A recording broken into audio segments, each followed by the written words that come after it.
Mula pa sa simula ng panahon, ang tao ay tumingala sa kalangitan, naghihintay ng sagot sa mga tanong ng kaluluwa. Ano ang nasa kabila ng mga ulap? Saan tayo patungo pagkatapos ng buhay na ito? Ang salitang langit ay puno ng pag-asa, misteryo, at banal na pangako. Ngunit ano ang sinasabi ng Biblia tungkol sa langit?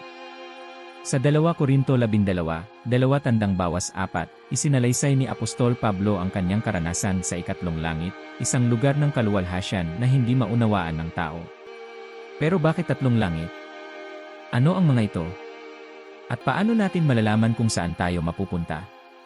Sa video na ito, tatalakayin natin ang tatlong antas ng langit ayon sa Biblia, mula sa kalangitang nakikita natin araw-araw, sa kalawakang puno ng mga bituin, hanggang sa trono ng Diyos mismo. Ngunit higit sa lahat, sasagutin natin ang tanong, saan ka mapupunta? Hindi ito tungkol sa takot, kundi tungkol sa paghahanda. Ang bawat desisyon natin ngayon ay magdadala sa atin sa isang destinasyon na walang hanggan. Sa Pilipinas, marami sa atin ang nangangarap ng mas magandang buhay. Ngunit ang tunay na pangarap ay ang makasama ang Diyos sa kanyang langit. Ang Biblia ang ating gabay. Sa mga pahina nito, natin makikita ang plano ng Diyos para sa ating kaluluwa.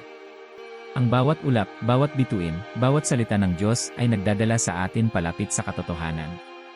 Handa ka na bang tuklasin ito? Mga tanong para sa iyo. Ano ang iniisip mo kapag naririnig ang salitang langit? Ang iyong buhay ba ngayon ay patungo sa langit ng Diyos? Sumama sa amin sa paglalakbay na ito. Buksan ang iyong puso at pananampalataya. Simulan natin ang pagtuklas sa tatlong antas ng langit at sa hinintay natin sa kabila ng buhay na ito. Ang unang langit ay ang nakikita natin araw-araw, ang asul na kalangitan, ang mga ulap na dumadaan, ang araw na sumisikat, at ang mga bituin na kumikislap sa gabi. Ayon sa Genesis 1:6-8, nilikha ng Diyos ang kalawakan upang paghiwalayin ang mga tubig at tinawag itong langit. Ito ang unang antas ng langit, ang kalangitang makalupa, ang pisikal na kalawakan na bumabalot sa ating mundo. Sa Pilipinas, sino ang hindi humanga sa ganda ng kalangitan? Ang paglubog ng araw sa Boracay, na parang nag-aapoy ang dagat. Ang mga ulap na yumayakap sa bundok Apo, na parang haplos ng Diyos. Ang mga bituin sa Palawan, na parang mga diamante sa gabi. Ngunit higit sa kagandahan, ang unang langit ay isang paalala ng kapangyarihan ng Diyos. Ang bawat ulap, bawat bagyo, bawat bahaghari ay nagsasalaysay ng kanyang kaluwalhatian. Ngunit ang unang langit ay pansamantala lamang. Nagbabago ito. Hindi permanente. Sa Mateo 24:35, sinabi ni Jesus, ang langit at lupa ay lilipas, ngunit ang aking mga salita ay hindi lilipas. Ang unang langit ay maganda, ngunit hindi ito ang tunay na tahanan ng kaluluwa. Sa ating pang-araw-araw na buhay, madalas nating hinintay ang kagandahan ng kalangitan, ang pag-asa ng bagong umaga, ang katahimikan ng gabi. Ngunit ang unang langit ay simula lamang ng paglalakbay. Ito ay isang paalala na may higit pang naghihintay sa atin, isang destinasyon na higit sa mga ulap at bituin. Mga tanong para sa iyo. Kapag tinitingnan mo ang kalangitan, naiisip mo ba ang Diyos? Ano ang mas mahalaga, ang kagandahan ng mundo o ang pangako ng eternidad? Ang unang langit ay nagpapakita ng kamangha-mangha ng Diyos. Ngunit ito ay simula lamang. Magpatuloy tayo sa mas malalim na antas ng langit. Ang ikalawang langit ay higit pa sa mga ulap, ito ang kalawakan ng mga bituin, galaksya, at hindi nakikitang labanan ng espiritu. Sa Efeso 6:12, sinabi, hindi natin kalaban ang laman at dugo, kundi ang mga pamunuan, kapangyarihan, at espiritual na puwersa ng kasamaan sa mga makalangit na dako. Ang ikalawang langit ay ang larangan ng mga anghel, demonyo, at kosmikong digmaan. Isipin ang mga bituin na nakikita natin sa gabi, milyon-milyong liwanag na nagpapakita ng laki ng nilikha ng Diyos. Ngunit sa likod ng kagandahang ito, may digmaan na hindi natin nakikita. Ang ikalawang langit ay kung saan nakipaglaban ang mga anghel kay Satanas, tulad ng inilarawan sa Pahayag 12:7. Dito rin naghahanda ang Diyos para sa kanyang plano sa sangkatauhan. Sa Pilipinas, humanga tayo sa kalawakan, mula sa mga pelikulang sci-fi hanggang sa mga balita tungkol sa mga planeta at bituin. Ngunit ang ikalawang langit ay hindi lamang tungkol sa agham, ito ay tungkol sa espiritual na katotohanan. Ang bawat araw, ang mga anghel at demonyo ay nakikilahok sa labanang nakakaapekto sa ating buhay, kahit hindi natin ito napapansin. Ang ikalawang langit ay isang paalala na ang mundo natin ay bahagi ng mas malaking labanan, isang digmaan sa pagitan ng mabuti at masama, ng liwanag at dilim. Ngunit ang Diyos ang may kontrol. Ang kanyang kapangyarihan ang nagtatakda ng wakas ng labanang ito. Mga tanong para sa iyo. Naniniwala ka ba sa espiritual na labanan sa likod ng mga nakikita natin? Paano nakakaapekto ang ikalawang langit sa iyong pananampalataya ngayon? Ang ikalawang langit ay puno ng misteryo, ngunit ito ay nagdadala sa atin palapit sa tunay na destinasyon, ang ikatlong langit. Ang ikatlong langit ay ang pinakamataas na antas, ang trono ng Diyos, ang paraiso kung saan siya naninirahan. Sa 2 Korinto 12:2, inilarawan ni Pablo ang lugar na ito bilang paraiso, kung saan narinig niya ang mga bagay na hindi kayang sabihin ng tao. Ito ang tunay na langit, ang eternal na tahanan ng mga hinirang ng Diyos. Isipin ang isang lugar na walang sakit, walang luha, walang kamatayan. Ayon sa pahayag 21:4, pahahirin ng Diyos ang bawat luha sa kanilang mga mata. Ang ikatlong langit ay puno ng kaluwalhatian, mga gintong kalye, ilog ng buhay, at ang presensya ng Diyos na mas maliwanag kaysa sa araw. Ang mga anghel ay umaawit, at ang mga hinirang ay nakatayo sa harap ng trono, puno ng kagalakan. Ngunit hindi lahat ay makakapasok dito. Ang ikatlong langit ay para sa mga sumunod kay Kristo, mga nagtiwala sa kanyang sakripisyo. Sa Pilipinas, marami ang nangangarap ng mas magandang buhay, ngunit ang ikatlong langit ay higit pa sa pangarap. Ito ay ang katotohanan para sa mga tapat sa Diyos. Ang ikatlong langit ay hindi lamang destinasyon, ito ay isang pangako. Sa Juan 14:2, sinabi ni Jesus, "Sa bahay ng aking Ama ay maraming tahanan. Ako'y maghahanda ng lugar para sa inyo." Ang bawat mananampalataya ay may hinintay na lugar sa paraiso, ngunit kailangang piliin ang daan patungo roon. Mga tanong para sa iyo. Ano ang pakiramdam na makita ang Diyos ng harapan? Handa ka bang gawin ang lahat upang makarating sa ikatlong langit? Ang ikatlong langit ay naghihintay. Ngunit paano natin ito mararating? Magpatuloy tayo sa susunod na bahagi ng ating paglalakbay. Paano makarating sa ikatlong langit? Ang sagot ay malinaw sa Juan 14:6, "Ako ang daan, ang katotohanan, at ang buhay. Walang makakarating sa Ama kundi sa pamamagitan ko," sabi ni Jesus. Ang kaligtasan ay sa pamamagitan lamang ng pananampalataya kay Kristo, na namatay para sa ating mga kasalanan. Sa Pilipinas, marami ang relihiyoso, nagsisimba, nagdadasal, gumagawa ng mabuti. Ngunit ang tunay na kaligtasan ay hindi sa tradisyon o mabubuting gawa lamang. Ito ay sa personal na relasyon kay Jesus. Ang kanyang dugo ang naghugas ng ating kasalanan.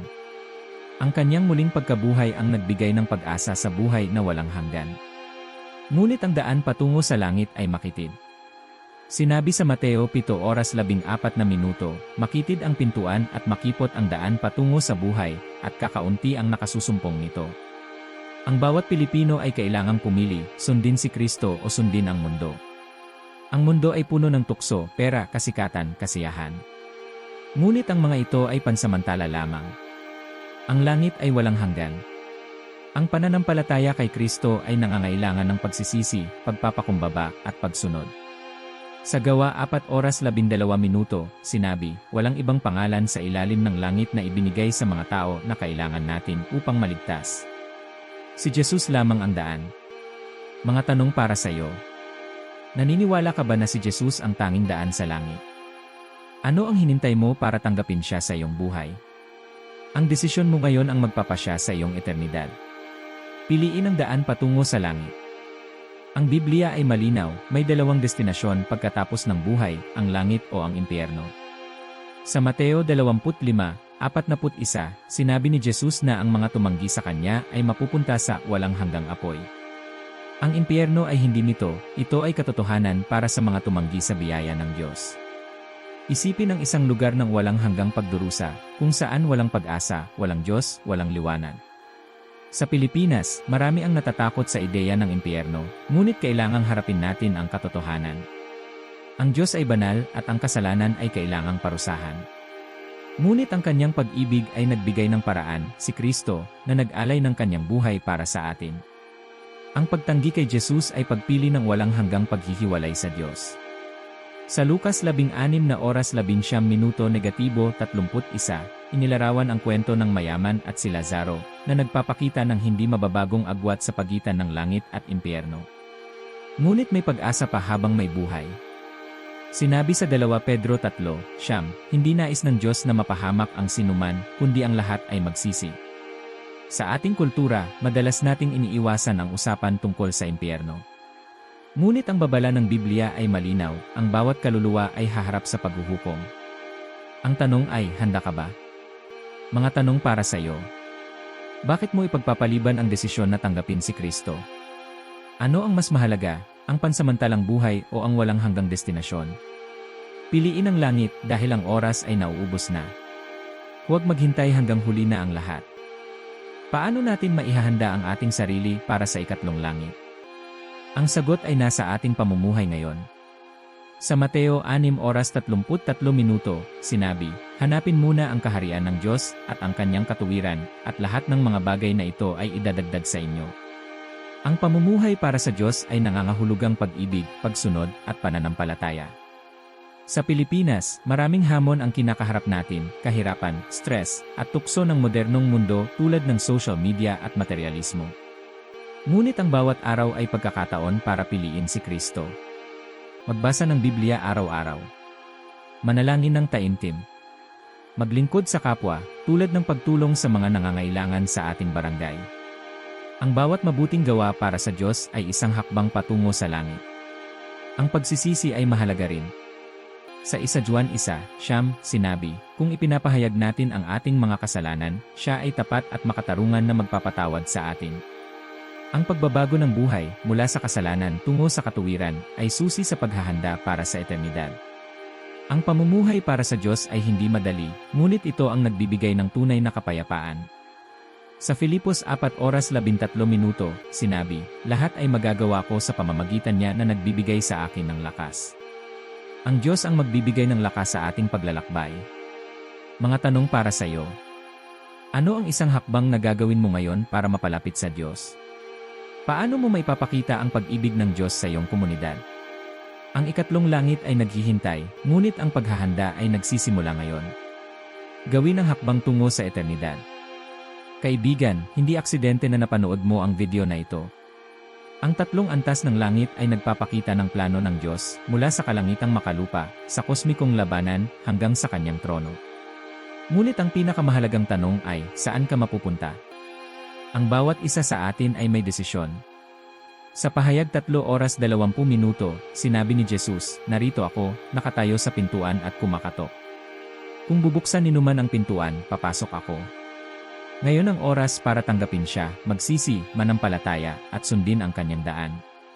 Sa Pilipinas, marami tayong pangarap, magandang trabaho, masayang pamilya, maginhawang buhay. Ngunit ang pinakamahalagang pangarap ay ang makasama ang Diyos sa ikatlong langit. Huwag ipagpaliban ang desisyon na ito. Ang oras ay limitado at ang eternidad ay naghihintay. Ang Biblia ay malinaw, ang bawat kaluluwa ay haharap sa Diyos.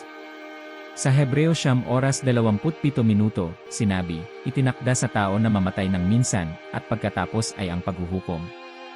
Ngunit ang Diyos ay nagbibigay ng pagkakataon. Tanggapin si Jesus bilang iyong tagapagligtas. Magbasa ng Biblia at manalangin araw-araw. I-share ang pag-asa na ito sa iba, sa iyong pamilya, kaibigan, at komunidad. Pangwakas na panawagan. Tanggapin si Jesus ngayon. Hanapin ang Diyos sa bawat araw ng iyong buhay. Magbigay ng inspirasyon sa iba na piliin ang langit. Saan ka mapupunta? Ang sagot ay nasa iyong mga kamay.